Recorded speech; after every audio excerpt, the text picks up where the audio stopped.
जी गणेश जी के करते हैं ना, प्रथम वही होता है।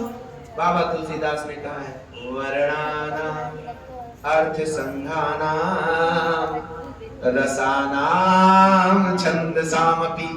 अब ये बाबा तुलसीदास यहाँ पर प्रथम वंदना वाणी सरस्वती माँ को करते हैं, इसीलिए कह रहा हूं ये कथा बड़ी क्रांतिकारी है। ये कथा इसीलिए क्योंकि यहाँ पर आप ये सोचोगे, दूसरा बात आएगा कि बताइए घर चलाने के लिए, परिवार चलाने के लिए बताइए हमें क्या करना पड़ता है माँ? हमें अपने इष्ट देव की पूजा करनी होती है, करनी पड़ती है ना।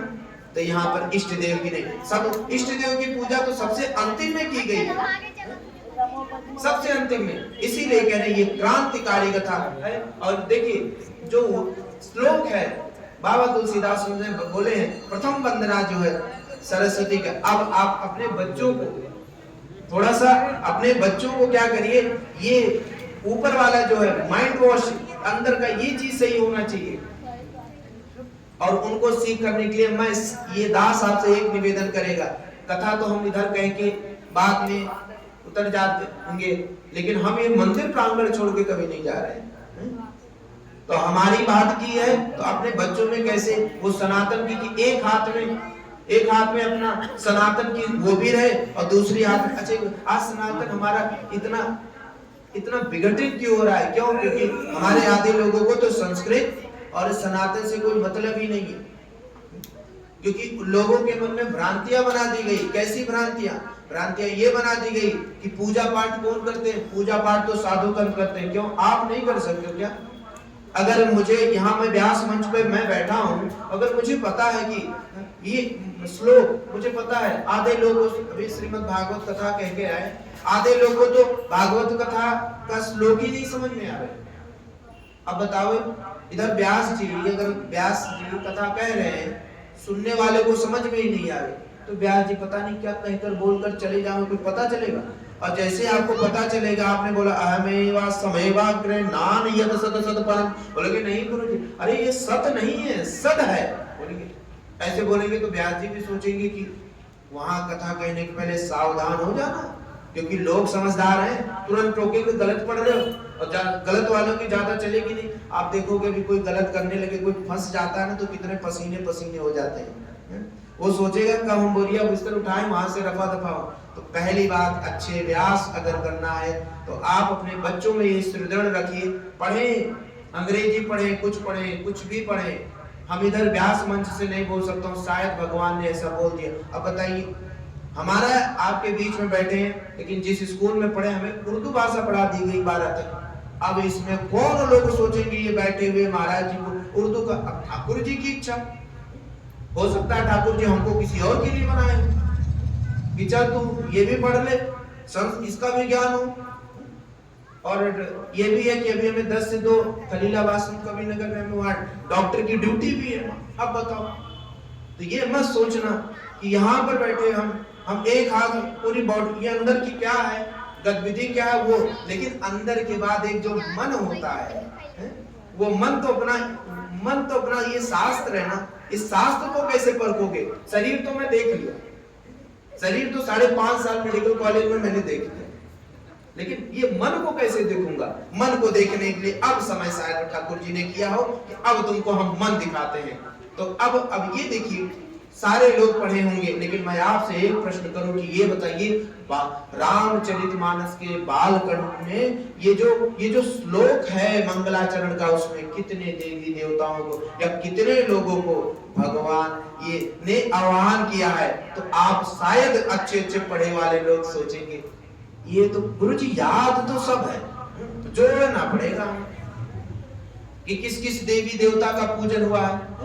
ये मन में सोचना पड़ेगा आपको। क्यों सोचना पड़ेगा? आपको याद नहीं है? गैर मजहबों वालों को तो वो अरब देश की भाषाओं ये याद करके बैठे हैं, हमें जो मिला हुआ है उसको भी नहीं याद हो पाता। ये आक्रोश का भी मंच है, अंदर जो आप में बुझ गई है वो जलाने की भी कोशिश रहेगी। ये राम, इसीलिए मैं शुरुआत में बोला हूं ये क्रांतिकारी कथा है। और क्रांतिकारी में ये ध्यान रखना कि कि ये क्रांतियों से उठी हुई है, तो क्रांति में बीच में आने की कोशिश रहेगी उन बच्चों के बीच में। और इधर आप सब ये मत सोचना कि पढ़ाने वाला सिखाने मैं इधर ही साथ मौजूद रहूं, पढ़ाने के लिए भी, बताने के लिए। कल को ये ना बोले महाराज जी आप 9 दिवस में रहेंगे फिर चले जाएंगे, पता नहीं बच्चों को नहीं। इसीलिए आपसे बोले कि याद रखिएगा जो मंगलाचरण में है उसमें 9 इष्ट देवताओं की पूजा की गई है। पहले में है वर्णानाम अर्थ संघानाम रसानाम छंद सामपि मंगलानाम च कर्तारो वंदे वाणी। वाणी विनायक को, पहले वाणी मतलब मां सरस्वती का आह्वान है, फिर गणेश जी का है। और तीसरी बात है, तीसरी किस आराध्य देव का है? भवानी शंकरो वंदे श्रद्धा विश्वास रूपिणो। इस व्यास मंच से मां इतने विचार आ रहे हैं कि मैं आपको 2 ही श्लोक पूरे 3 घंटा तक समझाता रहूंगा और आप सोचोगे कि ये क्या है। लेकिन हमें क्रमबद्धता भी रखनी होगी कि किसी तरह रहे, लेकिन इसमें कोई उच्छेदन मत रखिएगा। मन में विचार में जो मिले सो पावे, हो सकता है क्योंकि इतनी सामर्थ्यता नहीं है कि मैं सारी बातें बताऊं जो हमको लग रही है। भगवान अब ये भगवान शंकर की गई है, क्यों? क्योंकि ये हमारे अंदर श्रद्धा और विश्वास पैदा करे। और जो 5वें है वंदे बोधमयं नित्यं गुरु शंकरम रूपिणम। अच्छा बताइए, हमारे धर्म शास्त्रों में है कि गुरु जी पहले दीक्षा देते थे। जब दीक्षा पूर्ण हो जाती थी उस बालक की तो कहते थे गुरुदेव क्या दक्षिणा लोगे? तब हमारा ये सनातन कहता था अब हम लेंगे। अब बताइए मॉडर्न ये जो शिक्षा व्यवस्था कैसे, पहले बोलते हैं दक्षिणा जमा करो फिर हम शिक्षा देंगे, बाद में बोलेंगे आपका लड़का। किसने विघटन कर दिया? पहले ऐसा नहीं था मां। अपने आज भी सनातन में पहले लोग क्या करते थे, एक सुयोग गुरु के पास जाते थे, उनसे विद्या अर्जित करते थे और जब मन प्रसन्न होता था बोलते थे गुरुदेव आपने हमको ये सिखाया, अब बताओ क्या देना है? बोलते थे ये देना। विघटन किसने ला दिया? हमने, आपने ला दिया। इसको अगर इसको बार बार मथेंगे तो मथने के बाद जो मक्खन निकल के आएगा ये वही तो मक्खन है।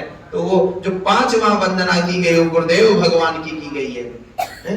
गुरु शंकर रूपिणम यमश्रितो ही वक्रोपी। अब कुछ लोग कहेंगे कि शंकर जी का नाम ले गया वक्रोपी चंद्र, गुरु जी गड़बड़ बता दी। ये तो एक विचार से करेंगे तो शंकर जी की वंदना है, लेकिन मैं वर्ण विशेष पर, ये जो शब्द विशेष पर विशेष ध्यान दे रहा हूं कि किन किन की बातों में क्रमबद्धता है। आगे है कि यम सीताराम गुणग्रामम पुण्यारण्य विहारिणो। आगे बोलते वंदे विशुद्ध विज्ञानो कवीश्वर कपीश्वरो। आधे लोग तो उच्चारण है, पहले बोला है कवि फिर बोला है कपि है? और जैसे बताइए छंद अलंकार का इतना महत्व होता है ना। जैसे अब क्या है, जैसे ये रामचरितमानस क्या है, अरे समझ समझ कर समझ समझना, समझ समझना भी एक समझ है, और समझ समझ कर जो ना समझे मेरी समझ में वो ना समझ है। सारी चीजें लिखी हुई है। समझना तो पहले वंदना है कवि कपीश्वरो, मतलब जो 6वां वंदना किया गया है वो वाल्मीकि जी का किया गया है। ऐसे कवियों की वंदना की गई है, कवि जो लिख सके, कवि जिनके विचार मन में आवे वो लिख सके, ऐसे की। और जो 7वां है वो हमारे हनुमान जी का कपीश्वरो, हनुमान जी के वंदना की गई है। और 8वीं वंदना में है कि उद्भव हस्ते संहार कारणिम क्लेशहारिम सर्व शेष करीम सीताम न तो हम राम बल्लभा। अब ये ऐसी ग्रंथ, ये ऐसी धर्म ग्रंथ की कथा है कि यहाँ पर देखिए रामचरितमानस में राम है लेकिन वंदना पहले माता सीता की गई है। इसीलिए जो नवरात्रि है ना, ये नवरात्रि आह्वान है माताओं के लिए कि तुम हमारे धर्मों में तो माताओं को सर्वश्रेष्ठ दर्जा दिया गया है। माताओं में तो बोला यही से उत्पत्ति का आधार है रामचरितमानस है। लेकिन बड़ा ये देखिए बड़ा कौतुकी ये प्रश्न है कि है रामचरितमानस में 8 देवताओं लोगों की पूजा हो गई, किसी की नहीं आई। अवंतिम में बोला गया कि अब देखिए जिसकी इष्ट देव है जो यन माया वसवर्ति विश्वमखिलम ब्रह्मादिदेवसुर यस्सत्वामृगयो भाति सकलं रज्जु यथा हे ब्रह्मा यदपादं प्लवमेकमेव हि भवाम्भोतितीर्षावतां वन्देऽहं तमशेष कारण पर रामाख्यम हरिम। अब राम जी की वंदना की गई है, तो नौ भगवान की गई। अब अंतिम में इष्ट देव, अक्सर वही हमने बोला कि जब हम कोई काम करते हैं तो अपने इष्ट देव की प्रथम वंदना करते हैं, लेकिन ये रामचरितमानस में अपने इष्ट देव की अंतिम में वंदना की गई है। और बाबा तुलसीदास कहते हैं कि हमारा जो शरीर है ये मनुष्य रूप है, मनुष्य रूप से गलती होना स्वाभाविक है। बोल रहे हैं, पता नहीं सरस्वती माँ कब क्या विचार दे दे, वक्त जबान से क्या निकल जाए, उनकी माया होता है, इसका कोई पता नहीं। क्योंकि ये मंच की गरिमा होती है, सामने आप बैठे हो, एक माध्यम एक रामचरितमानस है, अंदर से क्या निकल रहा है ना ये हमको पता है ना ये आपको पता है। ये साक्षात इसकी किसकी बात, ये भगवान सीधे आवे माँ सरस्वती जैसी चाहेंगी वैसी इच्छा होती। तो बाबा कहते हैं कि नाना पुराण निगमागम सम्मतम, बहुत से पुराण है, अलग अलग विद्वान अलग अलग मत लेके चले आना। यद रामायणो निगदितम क्वचिदंतोपि, अंतिम में ये जो मैं आज यहाँ पे जो श्रीमद, देखिए बड़ा कौतुकी एक और है, कैसे हुए रामनवमी होती थी। ये प्रसंग महान जी से मन में आया, आपको बता दें चर्चा का ये आखिर ये कैसे राम कथा का उद्बोधन हुआ इसका। महान जी बैठे हुए थे, उन्होंने बोला कि सुबह लोग 8 बजे 9 बजे पूजा करके चले जाते हैं, उसके बाद ये मंदिर जो है ना 9 बजे से लेके 4 बजे तक पूरा भीषण लगता है, इधर ना कोई आना ना जाना। अब मंदिर में सोए जागे क्या करें, कोई मतलब नहीं। दरवाजा खुला है तो कभी बकरी आके घूम चली जाती। हम तो ये विचार हुआ कि क्या हुए, तो किसी ने महान जी के मन में आया विचार कि नहीं एक काम करते हैं, अभी रामनवमी आएगा, रामनवमी में लोग आ जाएंगे मनाने के लिए, भरा रहेगा, सारे लोग जयकारा मारेंगे बोलेंगे। लेकिन भाई जैसे रामनवमी खत्म अगले दिन से फिर सारा, और देखिए हम सबका भी शरीर है, जब कोई काम नहीं होगा तो क्या है, निद्रा देवी आएंगी, कोई काम नहीं होगा। आजकल तो 5G आया, मोबाइल पे हम सब भी बैठ के इधर उधर सरकाते रहेंगे, चलता रहे, कोई बात नहीं, ये चल रहा है आजकल। तो कैसे ये सुरक्षित रहे, अपने आप को बजाए रखो अच्छे कामों में। जब उसी में रखे रहेंगे तो क्या होगा, हमें कहीं ना कहीं सदगति मिलती रहेगी। तो यहाँ से आया, मन से आया कि नहीं चलो रामनवमी है, माता जी का शुरुआत है, 9 दिवस में कोई सुनने वाला, और देखिए साधन भी है, ऊपर लगे हुए नीचे कोई माता, यहाँ हम सबका कोई अगर कोई कहे आयोजन के लिए कोई विशेष स्थिति है, कोई किसी की कोई जरूरत नहीं पड़ी, ठाकुर जी ने प्रदान किया था, लगाओ। अब हम सब बोले सीताराम गाया करेंगे, कोई लोग सुन ले तो सुन ले, नहीं तो बाद में आरती पूजा जो चली रही है, यही भावनाएं। अब ये शुरुआत हम ये विचार है कि लोग जब तक रहें, इससे जुड़े रहें, इससे सारी रहें, तो ये भावना हमारे अंदर आई। तो ये कथा का ये समझ जाइए, ये बाबा हमारे उनके मन में, जैसे उनके मन में जैसे होता है ना, ये चीज पहले भी शुरू हुई, लेकिन हर इच्छा भावी जब वो चाहेंगे तभी होगा, वही सो जो राम रचि रखा। तो आगे हम तो अंतिम में ये है कि जब वंदना हो गई है भगवान लोगों की, तो वंदना शुरुआत में, अब देखिए ये क्रांतिकारी में इसीलिए है क्योंकि आप पहली बार सुनेंगे कि यहाँ पर तो गुरु वंदना हुई है, यहाँ पर ब्राह्मण वंदना भी हुई है, यहाँ संत वंदना हुई है, और सबसे कौतुकी है वह यहाँ फल की भी वंदना की हुई है। अरे ये कहते हैं दुष्टों को भी प्रणाम, और इतना बात छोड़ी, ये कहते हैं असंतों को भी प्रणाम।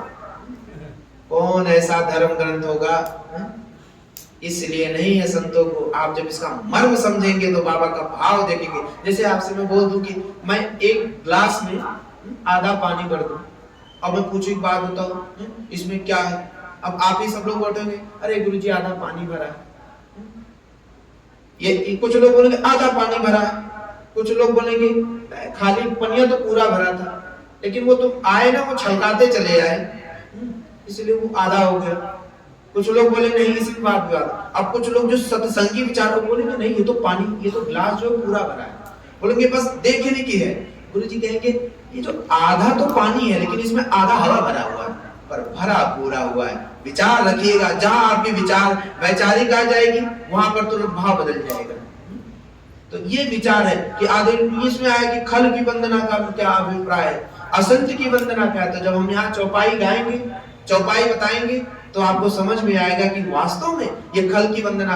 और ये जो 9 दिवसीय ऐसा माह गुजरेगा कि आप सब सोचोगे कि महाराज एक जैसे एक एक चौपाई का आप धीरे धीरे वर्णन करो, कोई बात नहीं, 9 दिवस नहीं, जितना दिन चले उतना, ऐसे ये रम जाता है मन ना।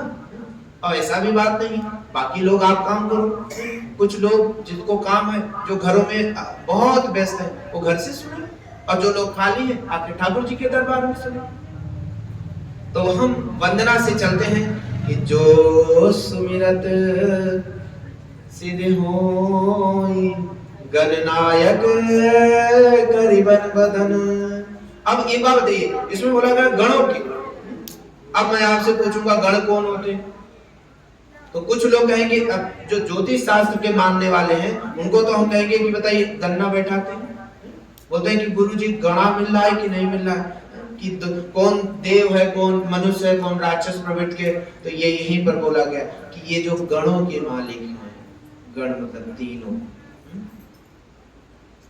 तीनों जो तीनों के मालिक हैं, ऐसे भूत भावन भगवान गणेश जी की है कि जो सुमिरत, जिनके सुमरने से सारा चीज हो। अब करो अनुग्रह, तो बाबा कहते हैं कि प्रभु मेरे पर कृपा करना, ये रामचरितमानस रूपी का ये वीणा उठाकर जो 9 दिवसीय चल रहे हैं हमारे पर बहुत कृपा करना कि ये जो 9 दिवसीय का संकल्प है ये बहुत अच्छे से पूरा हो जाए। और उसके बाद बोले उनकी कृपा अगर लग जाए तो क्या हो जाए, अरे मोह को होई वाचाल, जो गूंगा बंगला वो बोलने लगेगा, अरे पंगो चढ़ी गिर बरे, जो लूला लंगड़ा होगा वो क्या होगा, वो पर्वत चढ़ जाएगा। और जासु कृपा सुदयाल द्रवहु सकल कलिमल हरण। अब मन में आएगा कि ये बताइए ये कलिमल क्या है, ये कलयुग क्या है। तो अक्सर आप सब लोग अपने जो मोबाइल है उसका इस्तेमाल कर कर भूल जाते हैं, लेकिन मेरी एक बड़ी खासियत है, मोबाइल में अगर कोई अच्छी चीज आई तो उसको मैं बैठकर अपने डायरी में नोट करता हूँ। अब सुनिएगा, अगर पूछे कोई कि कलयुग क्या है, तो किसी ने बहुत अच्छा कवि में को बोला है, मैं पाठ करता हूँ, उसकी बात समझिएगा कि क्या है कलयुग। कलयुग क्या कोई रूप है क्या? कलयुग कोई मानव रूप में है क्या? कलयुग क्या है? अपने बच्चों को, अपने लोगों को समझाइए कि कहता है कलयुग कि अब अशुद्धि के लिए मैं, देखिए बोलता है वो जो शुद्ध लोग हैं उनमें अशुद्धि मैं करता हूं, मैं कलयुग। अब कुबुद्धि बोल रहे, अब बुद्धि के लिए मैं, जिसकी बुद्धि सही उसकी मैं कुबुद्धि कहूंगा। और क्या बोलता है, चाहता हूं इस जगत में जो अशांति चारों ओर हो। कलयुग विचार क्या धारा है, अशांति फैलाना चाहता है, और इस जगत के प्रेम पर वो क्रुद्ध होना चाहता है। और क्या चाहता है, चाहता है तोड़ देना सत्य की सारी दीवारें, चाहता है मोड़ देना शांति की सारी गुहारें, चाहता है इस धरा पर द्वेष फूले और फले, और चाहता है इस जगत के हर हृदय में छल पले। ये कलयुग है। अब कलयुग कोई मानव रूप में नहीं आएगा कि काला स्वरूप में आएगा। कलयुग कहाँ है, मन में सोचिएगा कि कहता है मैं नहीं रावण कि तुम आओ मुझको मार दो, मैं नहीं वो कंस जिसकी बाह तुम उखाड़ दो। फिर क्या, अरे मैं जगत का हूँ अधिष्ठाता ये पहचान लो, और हर हृदय में मैं बसा हूँ बात ये तुम जान लो। कलयुग कह रहा है तुम क्या सोचते, मैं मानव रूप में हूँ क्या, मैं कोई जानवर नहीं हूँ, मैं हृदय में बसा हूँ। अब कैसा हूँ, अब तुम्हारे ये भक्त भी, अब ये तुम्हारे भक्त भी मेरी पकड़ में आ गए, और अब तुम्हारे संत जन बेहद अकड़ में आ गए, और मारना है मुझको तो पहले तुम इनको मार दो, और युद्ध करना हो तो पहले कह रहा है ये जो तुम्हारे भक्त लोग हैं, मैं भक्त नहीं बोले कि काय सुनने जाए कथा, मोबाइल में लगाओ राजन जी का भजन, प्रेम विजय सुना रहे, बढ़िया गा के सुना, उनसे बढ़िया कोई नहीं होगा। मैं एक चीज कहता हूँ, ये रामचरितमानस के जिस दिन आप अपने बच्चों को इस मंच पर बैठा देंगे, उस बच्चे से नई चीज निकल के आएगी। वो किसी बड़े बड़े कथावाचक में नहीं आएगी। ये विचार यहाँ से, क्योंकि ये रंगमंच ऐसा है, ये वेद व्यास की ऐसी मर्यादा है कि यहाँ से रटी रटाई चीजें नहीं आती है। रटी रटाई चीजें आएंगी, भूल जाएंगी। लेकिन यही तो है कि वो क्यों कह रहा है कि हम भक्त जन को पकड़ में आ गए, क्योंकि भक्त को पकड़ लिया है कलयुग। आगे बोलता है, ये तुम्हारे भक्त भी अब धुर विरोधी हो गए, और ये तुम्हारे संत जन भी विकट क्रोधी हो गए। मैं नहीं बस कर तुम्हारे राम कृष्ण और श्याम का। क्या सोचते तुम, भागवत सुना के, रामचरितमानस सुनाकर मुझे जीत लोगे? हम सात सुबह अपनी दुकान खोलकर शाम को बढ़ाने वाले लोग, और ऊपर लिख देते हैं एक दाम। कपड़ों पर अपने हाथ के स्टिकर लगा देंगे, लिख देंगे हमको पता है कि इसका 20% डिस्काउंट देना है। ध्यान रखिएगा, यहाँ से मंच से बोलूंगा, आपको लगेगा ये महाराज जी कब से व्यवसायी हो गए, ये महाराज जी को कैसे पता चल गया? क्योंकि हम भी देखे हैं, और देखे नहीं, ये भागवत स्वरूप का अनुभव है। कपड़ों के जो दाम रहे, आप 1000 के उसको 2000 कर दो, बोलो 50% डिस्काउंट चल रहा है। और कोई आपके पास आ गया, बोले तुम बड़े अच्छे थे, तुमको मैं अपनी खरीदारी पर 1000 का लाया हूं, लेकिन तुम मेरे अपने हो तो तुमको 100 रुपया और कम दे, 900 मिले जाओ। ये आजकल सारी चीजें चल रही है। अब इसको तो वही बोल रहा है कि मैं नहीं बसता तुम्हारे राम कृष्ण और बुद्ध का, मैं बनूंगा नाश के कारण तुम्हारे युद्ध का। अब नहीं मैं गलतियां ऐसी करूं जो कर चुका। ध्यान से सुनिएगा, मैं किसके बारे में बोल रहा हूं? मैं कलयुग के बारे में बोल रहा हूं। क्योंकि जब भी मैं कलयुग के बारे में बोलूंगा तो कहीं कहीं यहाँ पे लिखा है, भागवत में आप पढ़े होंगे, कलयुग एक भैंस काले के रूप में आएगा, कलयुग ऐसे रूप में आएगा। लेकिन मैं यहाँ दूसरी बात बता रहा हूँ, कलयुग किसी रूप में नहीं, कलयुग हमारे मन के रूप में है कि मैं करूंगा हत तुम्हें। बोलते हैं कि जहां भी संकीर्तन चलेगा वहां ऐसी स्थिति करूंगा ना कि संत लोग कथा सुनाओ, बोले कि कोई सुनने वाला नहीं था तो क्या सुनावे, चलो यहाँ से चले। तो बोले मैं करूंगा हत तुम्हें, बस्ती में सबके सामने, सबके बीच में तुम्हारी बेइज्जती करूंगा। और बोले कि मैं कंस रावण दुर्योधन तुमको नहीं पहचानते थे, वे निरे ही मूर्ख थे, बस युद्ध करना जानते थे। अब बोलते कि मैं नहीं ऐसा, छोटी बात पर अड़ जाऊंगा, मैं बड़ा होशियार, बात करके मैं निकल जा रही। बोला कलयुग इस तरह का है। मैं अब फिर बोला है कि अब नहीं मैं जीतता, अब मैं नहीं जीतता दुनिया किसी को देश को, अब हड़प लेता हूं मैं इन मानवों को भेष को। सीधे मानव को, मैंने सुना है तुम इनकी देह में है वास करते, धर्म कर्म पाठ पूजा और तुम उपवास करते, तुम इन्हीं की आत्मा और मन में मेरा वास है। अब बोलते अब मनुज की आत्मा और मन में मेरा वास है, अब मनुज का तन का हर रोम मेरा दास है, और काटना चाहो तो पहले इनको मार दो और नष्ट करना चाहो तो पहले। मतलब सीधे कलयुग इंसान के मन के और बुद्धि पर ये यहाँ पर कर रहा है। माँ, ये किसी रूप में नहीं आएगा, ये शब्दों से आएगा। तो क्या है, इस कलयुग रूपी को कैसे मथेंगे? इस मन को रूपी को सही करने के लिए ये जो रामचरितमानस, ये जो संकल्पना है, जब इसकी रखेंगे तब हमें आप जाके क्या मिलेगा? ये रामचरित का अर्थ मिलेगा। क्या बोले? तो मैं आपको कहूं कि मैं राम पर कहूं, अरे मैं राम पर कहूं, मेरी हिम्मत नहीं है कुछ, तुलसी ने वाल्मीकि ने छोड़ा नहीं है कुछ, फिर ऐसा कोई खास कलंबर नहीं हूं मैं, लेकिन वतन की खाक से बाहर नहीं हूं मैं, तो इस सनातन से बाहर नहीं हूं। तो सनातन पर जब भी आघात होगा तो उसके लिए तो मैं कुछ ना कुछ तो जरूर करूंगा। पहले वो राम वो राम जिसका नाम है जादू लिए। तालियों के साथ आप मैं कोशिश करिए, मैं गाऊं इधर, मैं इधर गाऊंगा, आप सब ऐसे बड़े आराम से मधुर भाव से सेवन करिएगा तो आपको लगेगा कि बड़ा रमणीक बोलते हैं।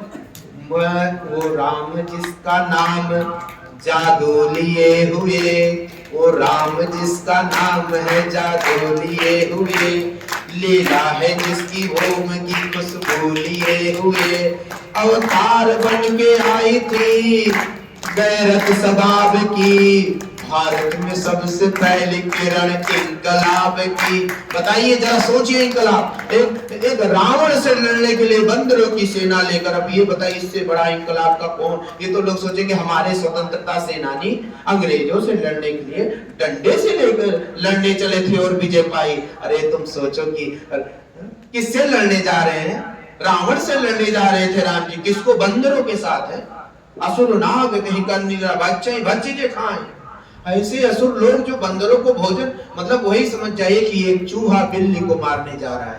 इसीलिए मैंने शुरुआत में बोला है ये जो रामचरितमानस है ये क्रांतिकारी कथा है। अवतार बन के आई, अवतार बोले कि ये भारत में सबसे पहले किरण इनकलाब की, एक राम जिसका सच का फरेरा हो गया, वनवास जिंदगी का सवेरा हो गया, एक तर्ज एक बात एक खास राम से, मिलते हैं कैसे सबक हमको राम। सबक मतलब होता है शिक्षा, उर्दू का शब्द है ये, सबक सीन अली काफ ले होता है सबक।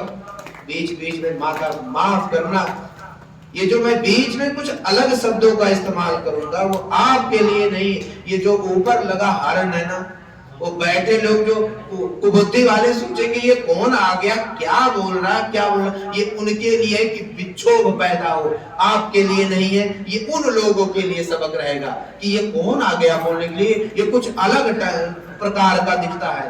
तो इसलिए बोले कि एक राम जिसका सच का फरेरा हो गया, वनवास जिंदगी का सवेरा हो गया, एक तर्ज एक बात हमको राम से, मिलते कैसे सबक हमको राम से।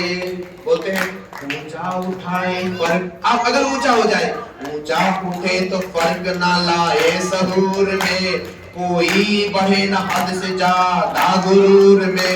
बोलते हैं अपनी हद में रह कर देना दान हो या दक्षिणा, अपनी हद में रह कर देना दान हो या दक्षिणा, वरना तुम्हें वक्त का रावण उठा ले जाएगा। ये राम जी का है। और इतना बात रखना, कहा गया कि जंगल में खिला तो रही फूल की चमक, जंगल में खिला तो रही फूल की चमक, गुदड़ी में रहकर लाल की जाती नहीं चमक। मैं 17 सालों से हॉस्टल में रहा हूँ, लेकिन आप सब सोचोगे ये व्यास मंच पर बैठा हुआ लग रहा है अयोध्या का कोई, वृंदावन का, काशी का कोई सीखा सिखाया कथा व्यास आया है। लेकिन आपको बताऊं ये वही बोले कि गुदड़ी में रहकर लाल की जाती नहीं चमक, दिल से कभी ये प्यार। कोई बोले मुझसे बाद में बोले डॉक्टर साहब तुम तो डॉक्टरी तो सही से करना चाहिए तुमको, है डॉक्टरी करो अच्छे से पैसा कमाओ, ये कहा हमेशा पोथी लेके घूमते रहते हो। तो मैं कहता हूँ दिल से ये प्यार निकाला न जाएगा, माँ बाप का ख्याल भी टाला न जाएगा, बेटा वही जो बाप का फरमान मान ले। और जो आजकल बेटियां इधर उधर अपने निगाहें लड़ाती है, उनके लिए कथा कहती है बेटी वही जो लाज पर मरने की ठान ले। और बाप, एक तो ये बेटे बेट के लिए, लेकिन बाप का भी कुछ रोल होता है। क्या होता है? और बाप वो जो बेट को लौकुश बना सके, उनको जगत में सारे सब गुण सिखा सके। भाई जो चाहे भाई को तलवार की तरह, अरे सोचेंगे महाराज तलवार मार करने के लिए नहीं ना, मार करने के लिए, बचाने के लिए।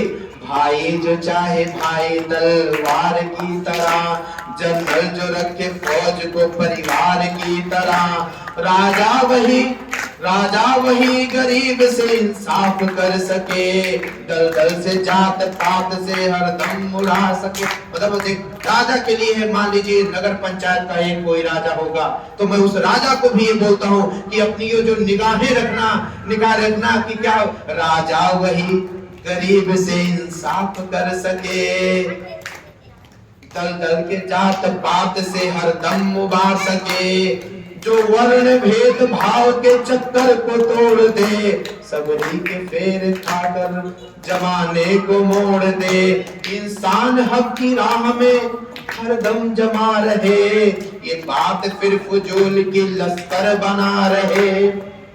और ये सोचेंगे मन में कि ईमान हो तो सोने का अंबार कुछ नहीं, बल तो लोहे का हथियार कुछ नहीं। ये जो आपके बीच ये राम कथा जो कहने का मन में संकल्प है ना, ये आत्मबल है, ये आत्मबल है। फिर बोलते हैं कि ये हर आत्मबल, तो ये राम कथा आपको आत्मबल बनाती है। जिस दिन ये आत्मबली हो गए उस दिन कोई हथियार आपकी कोई जरूरत नहीं है।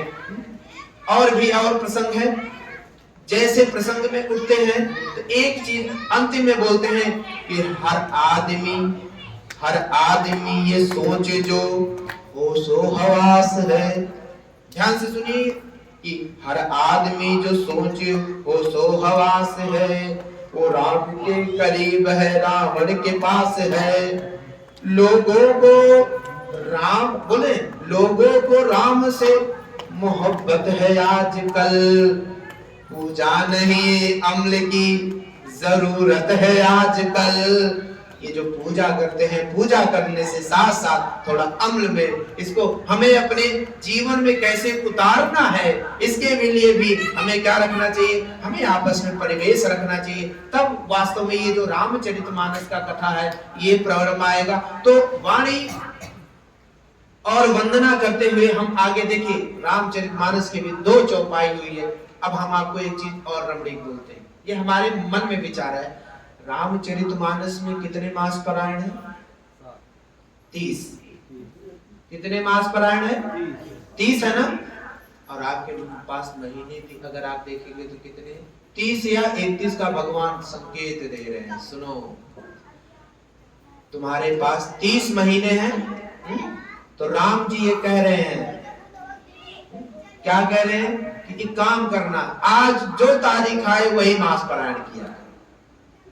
नहीं, आप किसी के मन में विचार है महाराज जी आज तो 30 तारीख है, हम 30वां मास पारायण करेंगे, बोलेंगे 31 काली को भगवान के भजन करो, उस दिन मास पारायण नहीं, उस दिन तो छुट्टी होगा। एक विचार मन में सीख के ले जाइए कि कभी कोई सोचे आपके मन में कि रामचरितमानस कब पढ़े, तो बोले आज कौन सा दिन है, बोले कि आज 12 तारीख है, बोले 12वां मास पारायण करना है, आ जाएगा। और कोई जब ऐसे से जिनके पास समय अल्प है, 2-4 पाठ करना कुछ नहीं, जहां आपको पता चले वैसे मास पारायण शुरू करो, यथाशक्ति यथा भक्ति जैसा मन आवे, जब तक रुचि लगे तब तक आप करो। बस ठाकुर जी को नमन करो, धीरे धीरे अम्ल आने लगेगा। जब अम्ल आने लगेगा तो उसको आप समझने लगेंगे। और दूसरा जो ज्यादा सत्संगी है वो नवाह करें, 9 दिन में एक बार करें। अब हमने जो संकल्प उठाई कि हम 9 दिवस कथा कहेंगे और 9 दिवस में हम एक नवाह का क्या कर देंगे, कथा कह देंगे। अब आज ऐसी भाव भांगिमा है कि आप देखोगे 9 दिवस की कथा में ये 3 घंटे 4 घंटे ऐसे निकल जाएंगे, लगेगा कि महाराज जी पांच ही चौपाई हुई है। अब वही बोले कि हरि अनंता हरि कथा अनंता है? ये इसमें लिखा है ना, इसकी कथा अनंता है, जितना आप कहते जाओगे उतना। तो भाव तो मेरा यही रहता है। और देखिए आज ऐसे सुबह विचार है कि अपने पास तो मान लीजिए कल सोमवार है, तो कल भगवान शिव की कथा कह देते हैं रामचरितमानस में ही। फिर अगले दिन मंगलवार है तो क्यों ना सुंदरकांड पता कर देते। अब कुछ लोग महाराज जी ये क्या बोल रहे हैं, पहले आप कूद के अभी भगवान को प्रकट किए ही नहीं, भगवान की लीला। अरे भगवान की लीला तो सब जानते हो, थोड़ा क्रमबद्धता भी तो सीखो कि ठीक है हम सुंदरकांड कर लेते हैं, मंगलवार का भगवान को जाएगा। ये भी विचार हो सकते हैं। विचार है माँ, जैसे मतोगे वैसा वैसा निकलता जाएगा। आगे फिर है कि हम करें कि जब गुरु की वंदना हुई, भगवान गुरु से होते हुए अब जब चौपाई पर सोठा पर आए कि गणेश जी की वंदना के बोलेगे कि मुख होई वाचाल, आगे फिर बोले कि नील सरोवर श्याम तरुण अरुण बारिश करो सुममुर, भगवान नारायण की वंदना की गई है। अब हम अंदर जितना जाएंगे उससे ज्यादा है। बहुत आगे फिर बढ़ते कि कुंद इंदु समदेही उमा रमन करुणा है।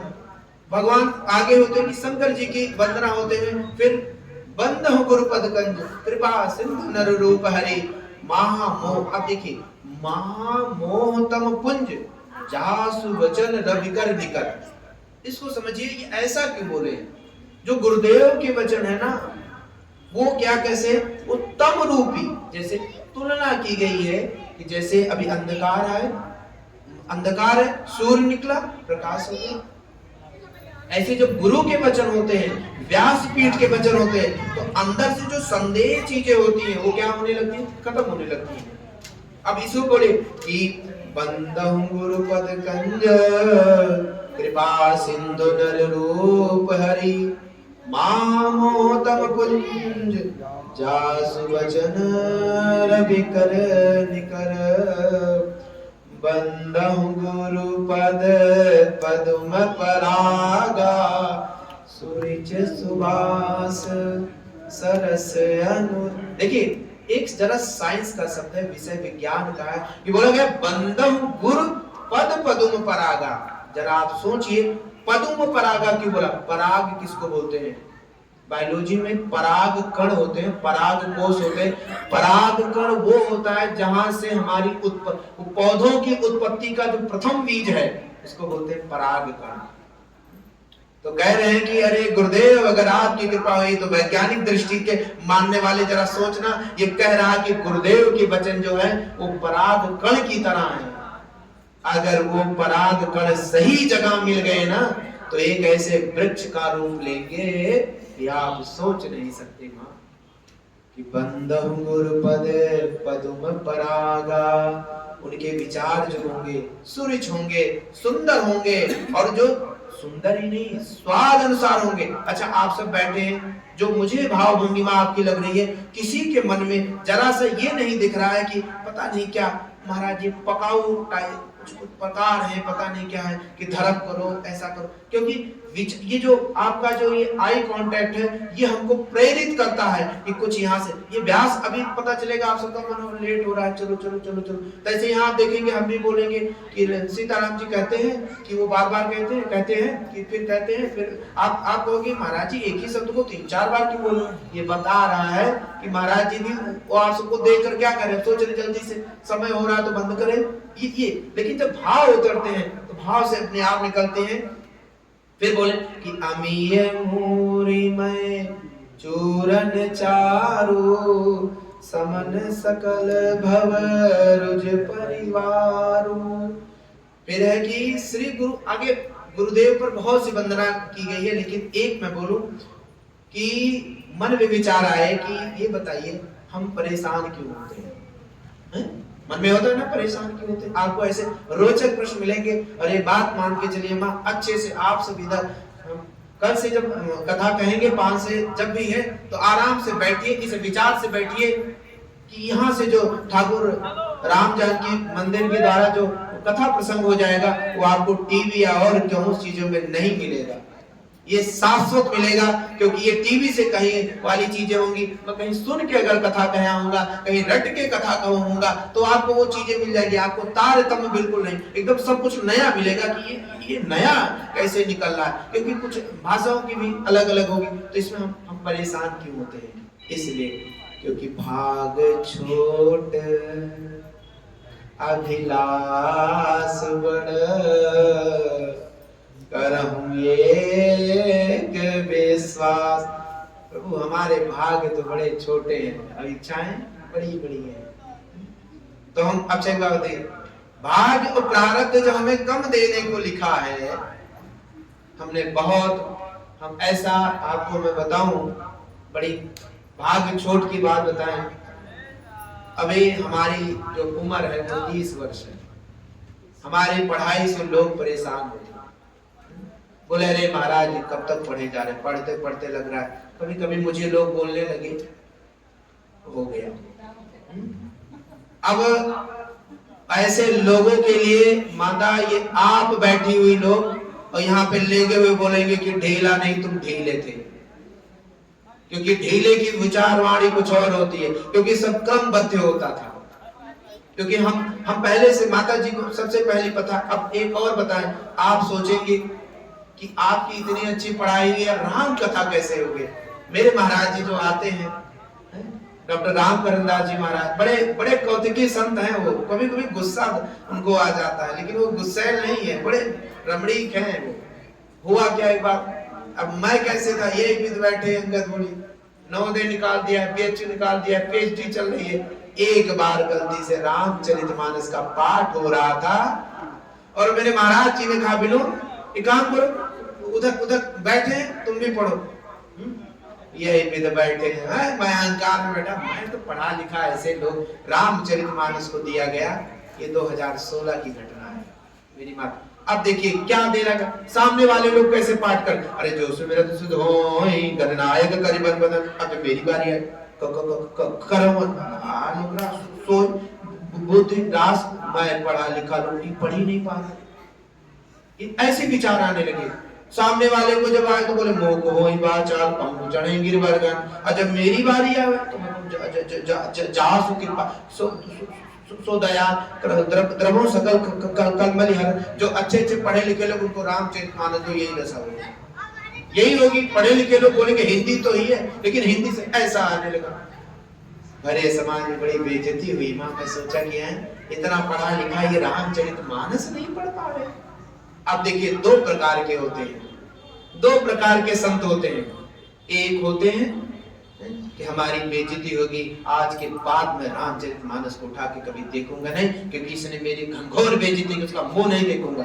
एक दूसरे होते हैं कि कोई बात नहीं, यहाँ हम जब तक हमारे गुरुदेव जिंदा है, हमारे महाराज जी जब तक हैं, तब तक हमारे तो हमारी इज्जत, हमारे समान तो हमारे गुरुदेव रामकरण दास जी महाराज है ना, तो हमारी इज्जत, हमारी बेइज्जती क्या है। जो कुछ है, अगर मैं नहीं पढ़ पाऊंगा तो कहेंगे उनका चेला है, पढ़ नहीं पा रहा है सही से, तो उनकी बेइज्जती होगी। हमारे मन में आएगी नहीं, अब सही से रामचरित। तो हमने सर्वप्रथम बार अपनी दादी माँ को, वो उनकी थोड़ी अस्वस्थ रहती थी, तो हम उनको रामचरितमानस कथा सुनाना शुरू किए, और वो बगल में ऐसे लेटी रहती थी। अब ठाकुर जी की ऐसी इच्छा हुई, पढ़ना शुरू किए, मन में कुछ और आने लगे। एक तरफ है, बीच में आया कि ऐसा मोड़ आया हमारे में कि हम रामचरितमानस को ही कहना शुरू किए। फिर हमने सोचा कि अगर मैं रामचरितमानस को पकड़ लिया तो हाँ अच्छा कथा तो कह लूंगा, लेकिन ये जो आज का समाज है, पढ़ा लिखा समाज है, ये पढ़े लिखे लोग जल्दी समझेंगे नहीं, बोलेंगे ये पता नहीं है, पता नहीं किस भेष में ये चंदन तिलक लगा है, साधु संत पता नहीं कैसे, ये विश्वास नहीं करेंगे। एक काम करो, इनको मुंह पर पहले तमाचा मारो कि सुनो, पहले नीट की परीक्षा दो, जर्नल कैटेगरी से आप 600 नंबर लाओ और एक गवर्नमेंट मेडिकल कॉलेज में दाखिला लो, वहां की पढ़ाई करो, और पढ़ाई करने के बाद कहो अब श्री राम कथा कहेंगे। अब आओ तुम, दोपहर में हम तुमको दवा भी देंगे, और जो दवा नहीं काम आएगी तो फिर ये अपना है ना, इससे काम आएगा। तो दोनों से दवाइयां चलेंगी। कभी कभी आश्वस्त होगा, बीपी बढ़ गया तो उसमें, अब ये थोड़ा ना बीपी परिवार में बढ़ गया तो उसको देना पड़ेगा बीपी की दवाई। गैस है तो बहुत ज्यादा गैस है तो ऐसे थोड़ा ना होगा, उसको एम्प्राजोल मेट्रापोजोल सारे देना पड़ेगा, लिखना पड़ेगा, ले भाई दवाई खा ले सही हो जाए। उसको तो ऐसा नहीं है, किसी का मानसिक प्रेशर बहुत ज्यादा है, बीपी बहुत ज्यादा, उसको बोलेंगे राम कथा कहोगे मैंने 4 लाठी मारेगा तुम, कि हमारा दिमाग खराब है, तुम राम कथा सुना रहे हो। तो उसको पहले दवाई दो, जब उसका मन शांत हो तब उसको समझाओ कि ये जो घर में कला हुआ है ना, ये आप सही से इसको रमण नहीं किए, इसीलिए कला हो गया। दोनों आज के समय, इसीलिए अब बताइए यहाँ पर एक जगह लिखा वंदे विशुद्ध विज्ञान, विज्ञान क्यों लिखा है? ये विज्ञान, ये तो विज्ञान नहीं लिखा, पता है मंगलाचरण के शुरुआत के श्लोक में ये बोल रहा है कि ये जो धार्मिक है विज्ञान से परित है, ये इसको पोंगी पांगा में समझना आप सब। तो वही से माँ आई कि ये राम कथा, तो ही बात है कि हमारा, तो हम इसीलिए बोले कि जो भाग छोड़ अभिलाष बढ़, तो हमारे अब वही बोले कि हमारा भाग छोटा था, सारे लोग क्या करते रहे, पूछते गए, लेकिन एक बात था कि मंत्र जाप मम दृढ़ विश्वास, ये बात नवदा भक्ति में किसी ने मुझे समझा दिया था कि अगर तुमने एक लाइन पकड़ ली कि मंत्र जाप मम दृढ़ विश्वास, अरे तुम जपो ये, बाकी तो हम करेंगे ही, सर्वे सर्वा तो भगवान है ही है, तुम करो बस। तो यही बात है कि हम परेशान इसीलिए होते क्योंकि हमारे भाग्य बड़े छोटे हैं, लेकिन इच्छाएं हमारी बड़ी हैं, और जब छोटा भाग्य है नहीं मिलता है तो फिर चिंता होती है, और जब चिंता होती है तो हमें परेशानी होती है। अब आगे, अब देखिए ये तो एक प्रसंग हो गया, उसी के आगे जो है पही है सुख सुने सुजन सब खल कर है उपहास। बोले भाग्य मेरा छोटा है, इच्छाएं बड़ी हैं, लेकिन जो सज्जन है ना, जो सज्जन विचारक है कि ठीक है, सुखी है, कोई बात नहीं, और जो दुष्ट है वो हंसी लगे कर रहा है, कुछ कर ही नहीं पा रहा है, ठेला लगा रहा है, उसकी 50 रुपए की बिक्री हो रही है। लेकिन ये विचारधारा आगे फिर खल परिये, जो और लोग होंगे खल परिये, अब फिर इसमें तुलना है कि कैसे कैसे लोग होंगे, खल हरि परिये। अब देखिए जो दुष्टों की विचारधारा होगी ना, उनके मन में विचार आने लगेगा कि दुष्ट लोग कैसे हो जाएंगे। तुलना 3 उदाहरण दिए गए। पहला कि जैसे कौवा है ना, कोयल, मान लीजिए कोई बोलेगा कौवा बोल रहा है, तो यहाँ पर क्या बोल रहा है, काक होई पिक वचन मराला, और बगुले हंस की, मेढक और पपीहे की। देखिए कथा जैसी आएगी, हम तीनों की जब तुलना करने लगेंगे तो आपको नया दृष्टिकोण समझेगा कि ये मेढक क्यों है और पपीहा क्यों है। अब आपसे मैं बोलूंगा मेढक सांस कैसे लेता है। मेढक, अगर मैं आपसे पूछूं कि हमारे में सांस लेने में और मेढक के सांस लेने में क्या अंतर है, तो आप जानकर आश्चर्य होंगे, नई बातें सीखेंगे, सारी चीजें। हम सांस लेते हैं, सुनिएगा क्योंकि ये बात है, हम कैसे सांस लेते हैं, हम सांस लेते नहीं है, हमको सांस लेवाया जाता है। हम सांस लेते नहीं है क्योंकि आप चाह कर भी, क्योंकि हमारा ये जो डायफ्राम है ना नीचे, ये हमारे से नहीं है, हमारे पर कंट्रोल ही नहीं है, ये ब्रेन से है। इसका एक काम है, रिदम मेंटेन रखो। तो आप ये कहो कि हम सांस नहीं लेंगे, ऐसा हो ही नहीं सकता, क्योंकि सांस लेना ना लेना आपकी ऐच्छिक की क्रिया है ही नहीं, वो तो इधर से हो रहा है। लेकिन जो मेढक है, इनमें क्या होता है, इसमें पहले ये क्या करते हैं, सांस को भरते हैं। अब देखिएगा 2 चीज, हमको सांस लेना नहीं, अपने आप ऑटोमेटिक होता है, इसको बोलते हैं नेगेटिव प्रेशर, और जो मेढक होते हैं उसको बोलते हैं पॉजिटिव प्रेशर। तो इंट्राप्लूरल प्रेशर, जब देखिए ये तो थोड़ा सा अंग्रेजी बोल देते हैं, आपके लिए नहीं, उन वैज्ञानिक लोगों के लिए सवाल होता है, आप सबके लिए नहीं। आप ये सब सोचेगा कि महाराज जी कुछ बोल रहे थे, पता नहीं 1-2 बात नहीं समझ में आई, बस ऐसे समझ के। तो ये अब बताइए क्यों यहाँ पर मेढक और पपीहे की तुलना की गई है, क्यों हंस और बगुले की गई है, क्यों कौवा और कोयल की बात होगी। बोले हंस ही बग दादुर चात कहीं, और हंसई मलिन खल विमल बत कहीं। जो दुष्ट लोग होंगे वो बतियाएंगे, पता नहीं क्या क्या बोल रहे हैं, क्या क्या इसमें बोल रहे हैं, कुछ उनको भी नहीं आएगा समझ में। फिर आगे है कि इस कथा में कि किसको कथा अच्छी नहीं लगती, कथा किसको अच्छी नहीं, तो इसमें बाबा कहते हैं कि प्रभु पद प्रीत ना समुझीनी की, जिनके प्रति, भगवान के प्रति प्रेम नहीं होगा।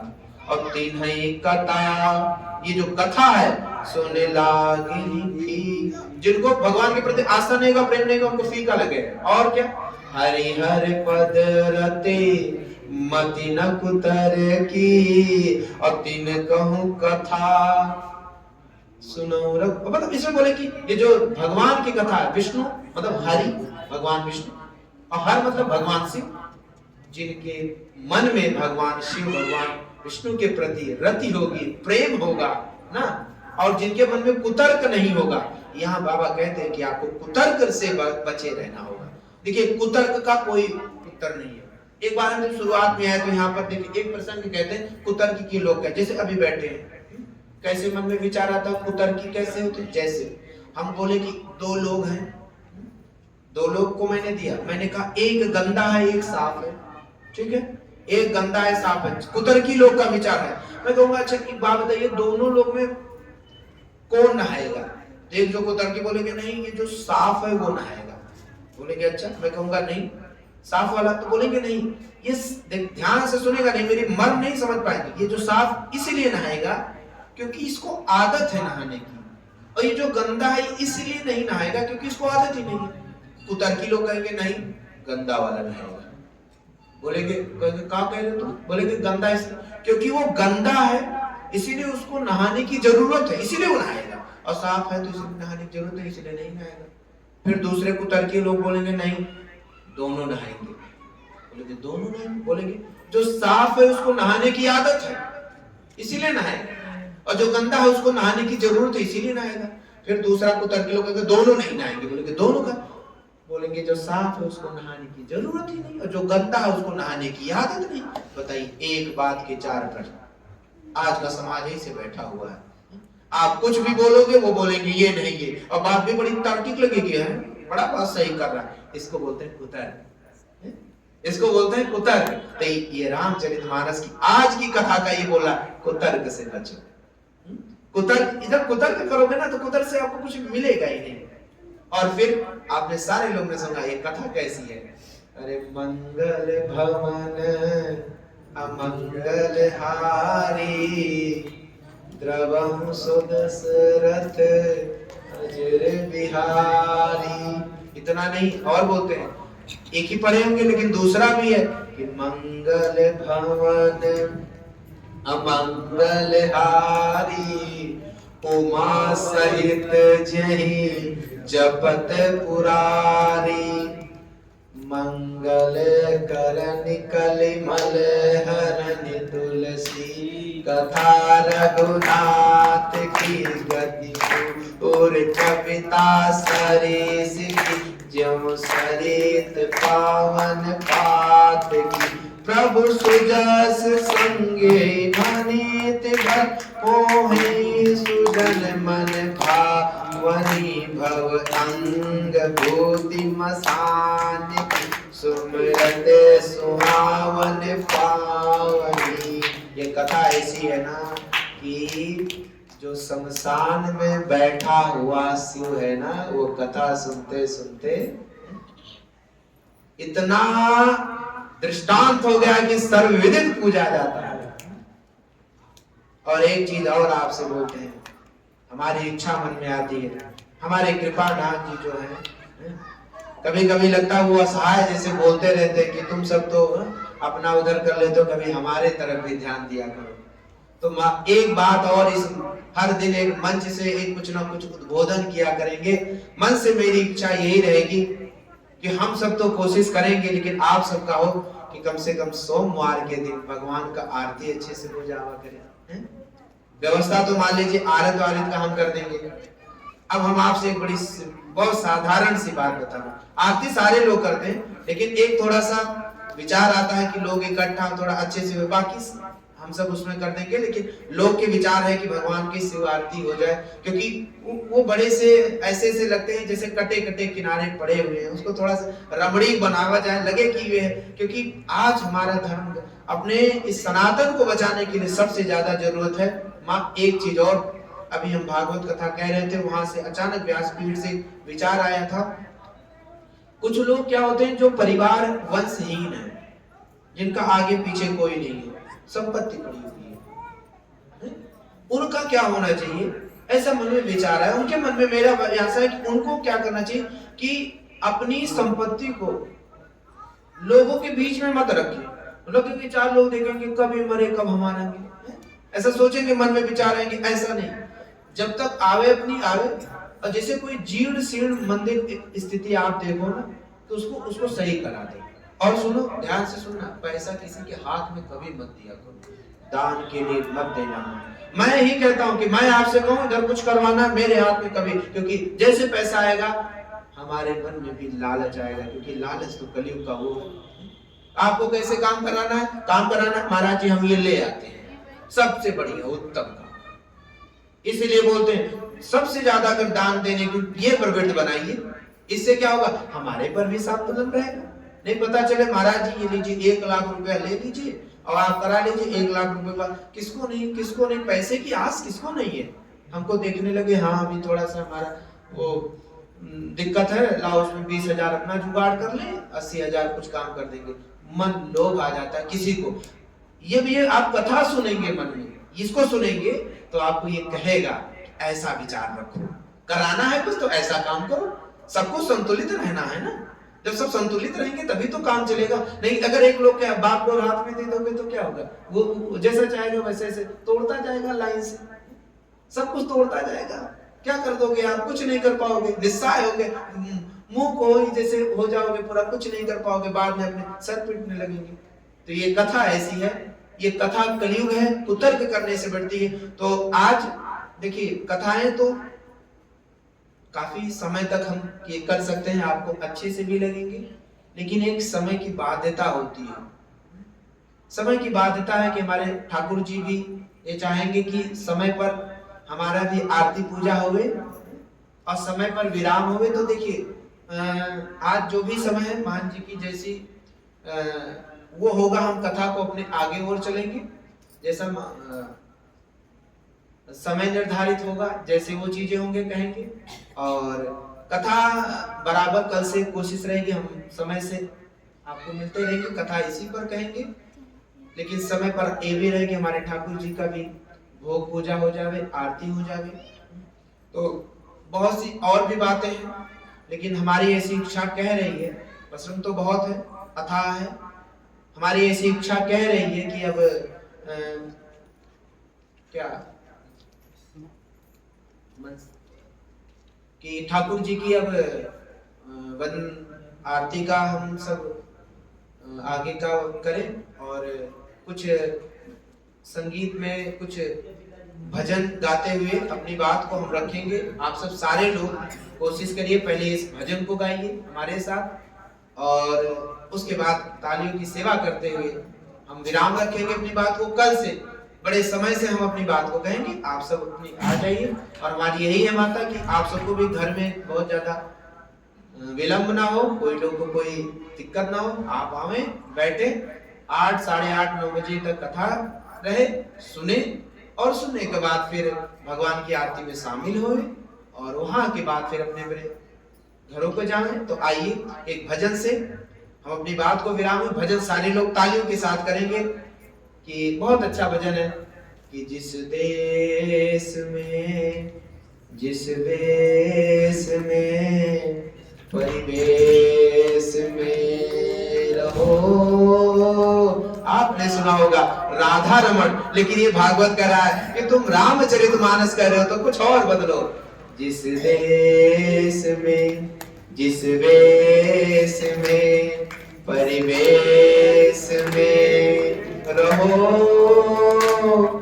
सीतारमन, सीतारमन, सीतारमन कहो। जिस रंग में, जिस ढंग में, जिस संग में रहो। सीतारमन, सीतारमन, सीतारमन कहो। जिस रोग में, जिस भोग में, जिस योग में रहो। सीतारमन, सीतारमन, सीतारमन कहो। जिस भाव में, जिस नाव में, जिस काम में रहो। सीतारमन, सीतारमन, सीतारमन कहो। और अंतिम बात कि जिस हाल में, जिस काल में, जिस चाल में रहो। सीतारमन, सीतारमन, सीतारमन कहो। सीतारमन, सीतारमन, सीतारमन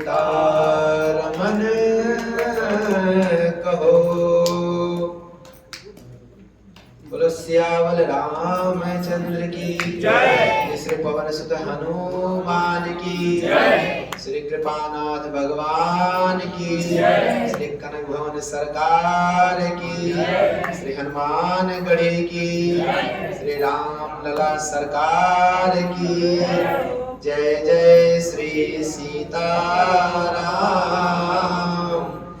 जय जय राधे श्याम। का लाभ मिलेगा। हमारी भी रामलला की कृपा होगी। आप सबके समक्ष जैसे प्रति महीने में सप्ताह में घर पर सुनते रहेंगे। और आइए हम सब चले ठाकुर जी की आरती करें और प्रसाद लेकर ही अपने अपने स्थान को प्रस्थान।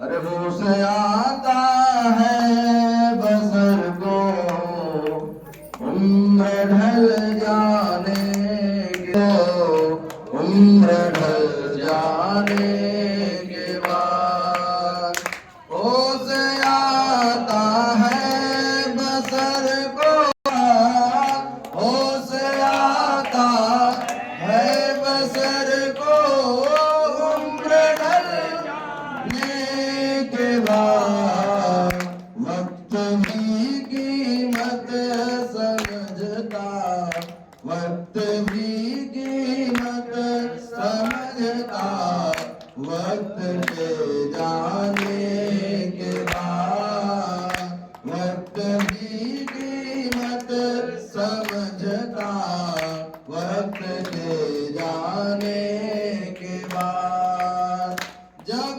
बदलने का समय था तब तो तू बदला नहीं, जब बदलने का समय था तब तो बदला नहीं।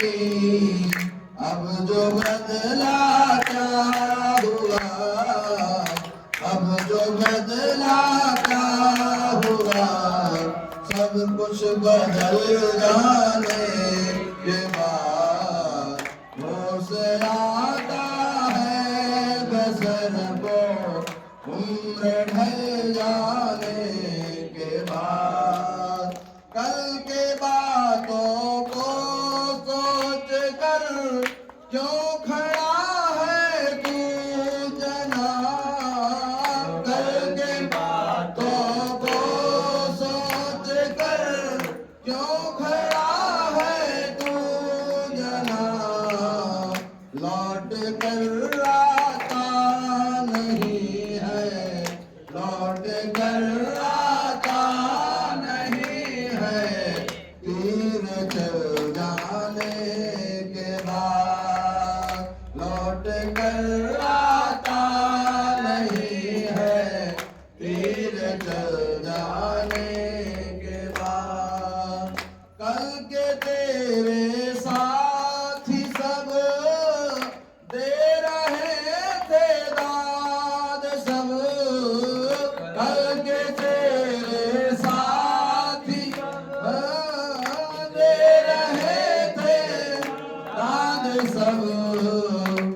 ये लोग मरने के बाद भी नहीं छोड़ते हैं।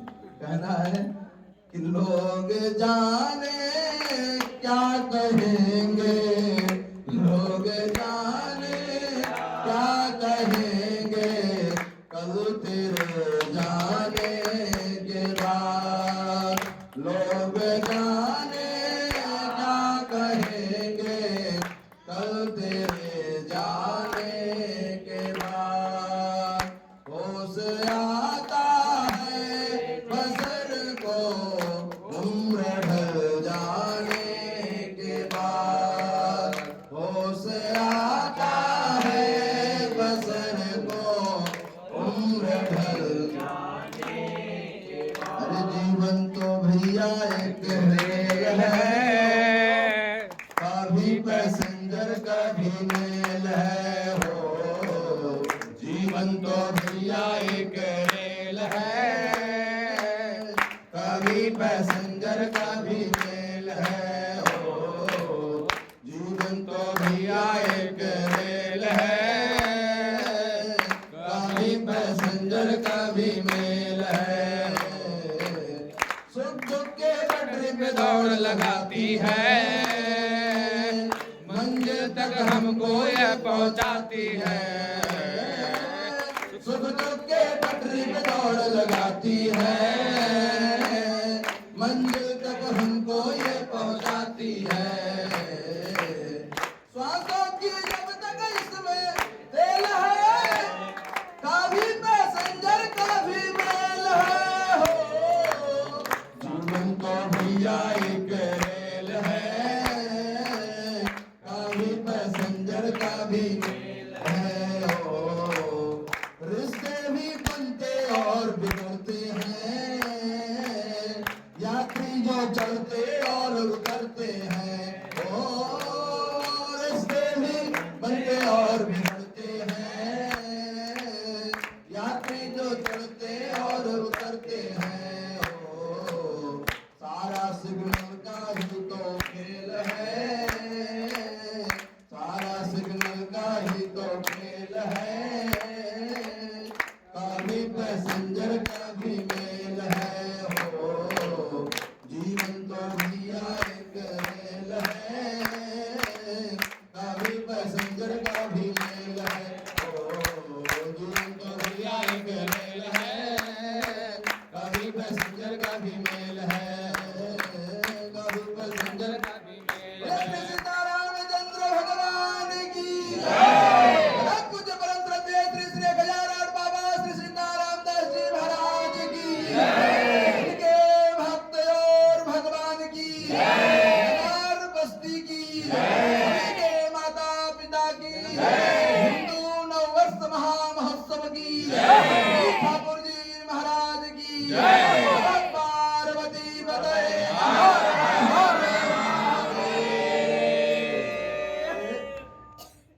कल से 5 बजे से लेकर 8 बजे तक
मैं चंद्र कृपाल भजु मन हरण भव भय दारुणम नव कंज लोचन कंज पद कंज पद कंजारूढ़ अगणित अनित छवि नव नील नीलज सुंदरम कटित रुचि सुचि नामि जनक सुतावरम वाजुदेन बंधु दिनेशदान सत्यवंश निकंदनम चंद्र दशरथ नंदनम मुकुट कुंडल तिलक चारुलादरम विभूषण सर चाप धर संग्राम हित कर दूषण बलित तुलसी दास शंकर शेष मुनि मनोरंजनम निवास कुरु कामादि कलगन रंजनम जय जनक नंदन जनक वंदन जनक नंद श्री जानकी रघुवीर नयन चकोर चंदन वल्लभ प्रिय प्राणकी तव कंज पद मकरंद सेवित जोगी जन मन जन के कृपाल निरतन निर्वाण सुख आनंद हिये सुख जानि मंगल जानि जननी सरल जो जन जासु हैं सबनाथ सब सुख साध करते हाजरी ब्रह्मादि शिव सनकादि सुरपति आसन निज पद वास है तव कृपा नयन चकोत चितवत दिवस है अभिलाष है तन पाए तुम्हें बिहाय जड़ मत आन मानई से वही अर्थ बाग सुर सर चाप धर अनुराग है वही से वही यह आस रघुवर दास को सुख रास पूरन कीजिए निज चरण कमल सनेह जनक विधेय वर दीजिए मन जाई राचो मिले सोवर सहज सुंदर सावरो करुणा निदान सुजान शील स्नेह जानक रावरो भाति गौरी अशेष सुन सिय सहित हर सित अली तुलसी भवानी पूज पुनि पुनि मुदित मन मंदिर चले जान गौरी अनुकूल से हर सिय जानकी बाम अंग वर्कन लगे समदीन दीन हित समान रघुवीर विचार रघुवंश मणि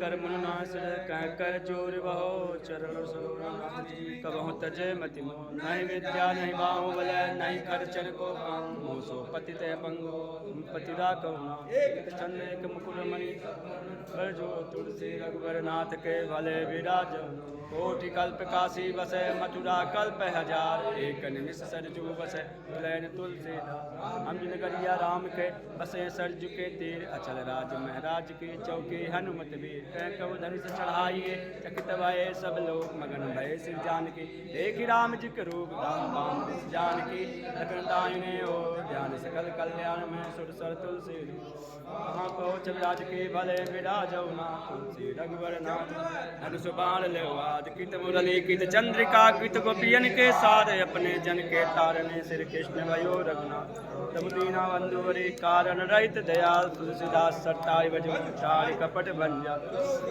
जाइए जहाँ वसत बिजराज गोरस बेचर हर मिले एक पंथ दुई काज बिज 84 कोस में 4 धाम निज धाम वृंदावन और मधुपुरी बरसाने नंदगांव नई नंदगांव यस गांव बंसी भट यस भट नहीं श्री कृष्ण नाम यस नाम बादे तू बड़े भागनी कौन तपस्या की 3 लोक तारंतर सो तुमरो आदि में मुक्ति विजय निरकार मुक्ति पूछे गोपाल से हमरो मुक्ति बता साधु संत चल जाए रजूड़ मस्तक परे सहज मुक्ति हो जाए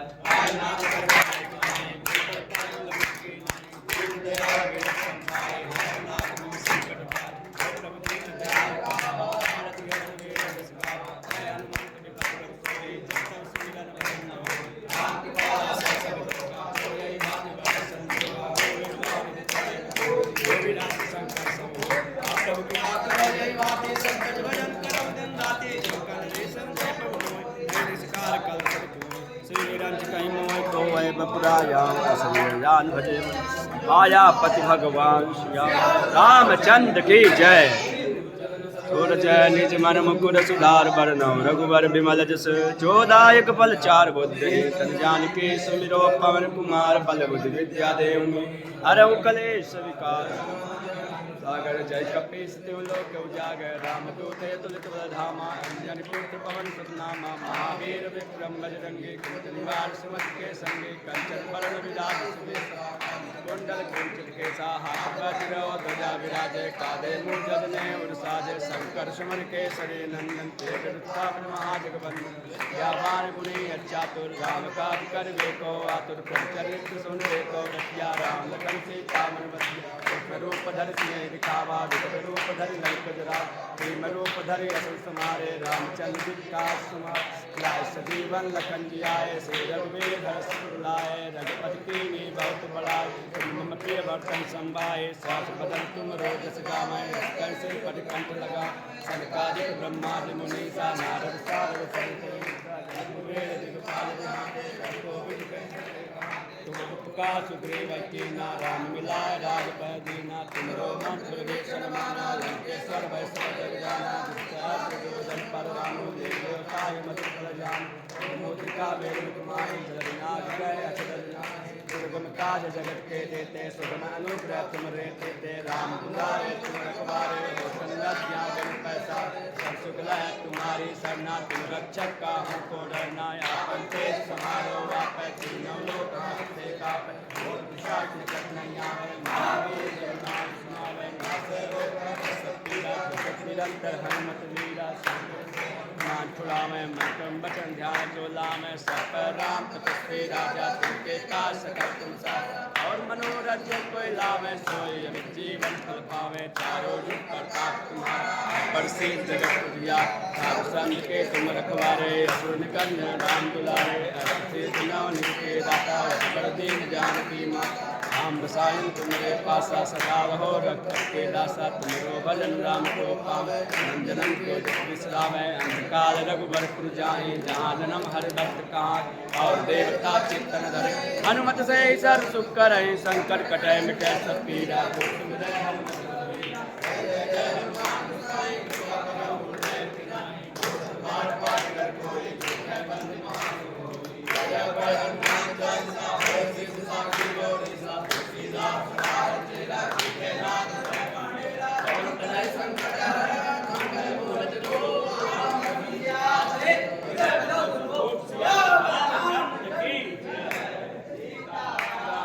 सीताराम सीताराम सीताराम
जाओ पहुंचो जाओ।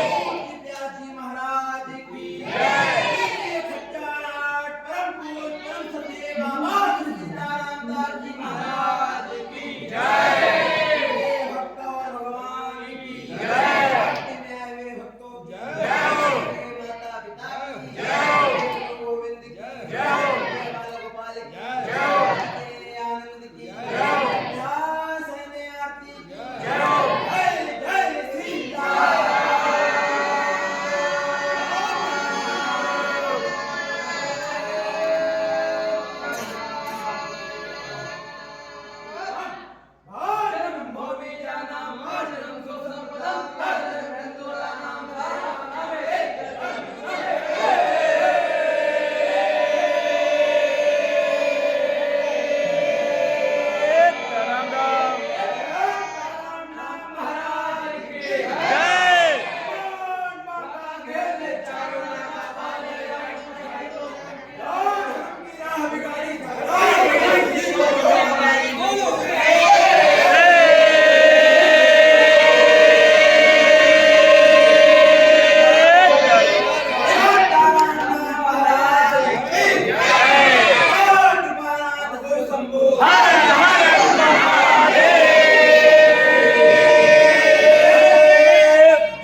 घसकौली है कोनो दुश्मनी बा